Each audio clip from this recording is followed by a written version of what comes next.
আসসালামু আলাইকুম। আপনি সাদিয়া? ওয়ালাইকুম আসসালাম। জি, আমি সাদিয়া। ভাইয়া আপনার কথা বললো আপনার সাথে দেখা করতে, তাই আসলাম। আসলে আপনার সাথে কিছু জরুরি কথা বলা দরকার। এই মুহূর্তে আমার তেমন কিছুই নেই, চাকরি নেই, পড়াশোনা মাত্র শেষ হলো। সুতরাং বুঝতেই পারছেন বিয়ের জন্য যে একটা মানসিক প্রস্তুতি, তার কোনোটাই আমার নেই।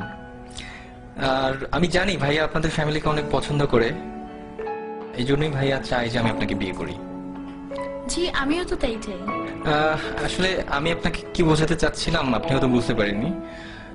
বাবা মা মারা যাওয়ার পর থেকে ভাইয়েরা আমার দেখাশোনা করেছে বা এখনো করছে, কিন্তু এই কৃতজ্ঞতা স্বরূপ তো আমি আপনার মতো একজনের ভবিষ্যৎটাকে অন্ধকারে ঠেলে দিতে পারি না। আপনি অন্ধকার বলছেন কেন? কিছু নেই বলেই তো আমি আপনাকে বিয়ে করতে যাচ্ছি।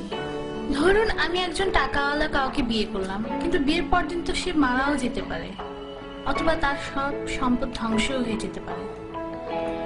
আমি তো টাকা, বাড়ি, গাড়ি এসব দেখে বিয়ে করতে চাই না। আমি চাই একজন ভালো মানুষ। তাছাড়া আজকালকার ছেলেদের যে অবস্থা, তারা যেভাবে চলাফেরা করে, এদের মধ্যে তো ভালো ছেলে পাওয়াটা খুবই মুশকিল। আমি যতটুকু জেনেছি আপনি একজন বিশ্বাসী মানুষ এবং প্র্যাকটিসিং মুসলিম। কিন্তু একটা ব্যাপার কি দেখেন, জীবনে চলতে টাকাটা অনেক বেশি জরুরি। আত্মীয় স্বজন কিংবা বন্ধু বান্ধব যেখানেই যান না কেন, অর্থ ছাড়া আপনি কোনো দাম পাবেন না। আপনি কি মনে করেন যে এই ইটের জেলখানার ভিতরে সুখ আছে? সেখানে আছে মোহ, আছে লোভ, লালসা আর নষ্টামি। তারা সম্পদের পিছনে ছুটতে গিয়ে নিজেদেরকেই হারিয়ে ফেলে। স্বামী স্ত্রীর মাঝে কোনো ভালোবাসা নেই। বাবা সন্তানকে দেখতে পারে না, সন্তান বাবাকে দেখতে পারে না। আমি তো এমন চাই না। আমি চাই একটুকু জান্নাত, যার তুলনায় এই দুনিয়ার সমস্ত সম্পদ খুবই তুচ্ছ।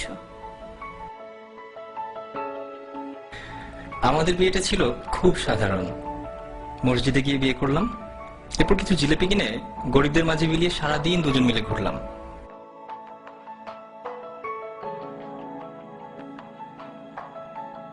আপনি জানতে চাইতে পারেন কি ছিল আমাদের মাঝে? কিছুই না, একটি শক্তিশালী বিশ্বাস মাত্র।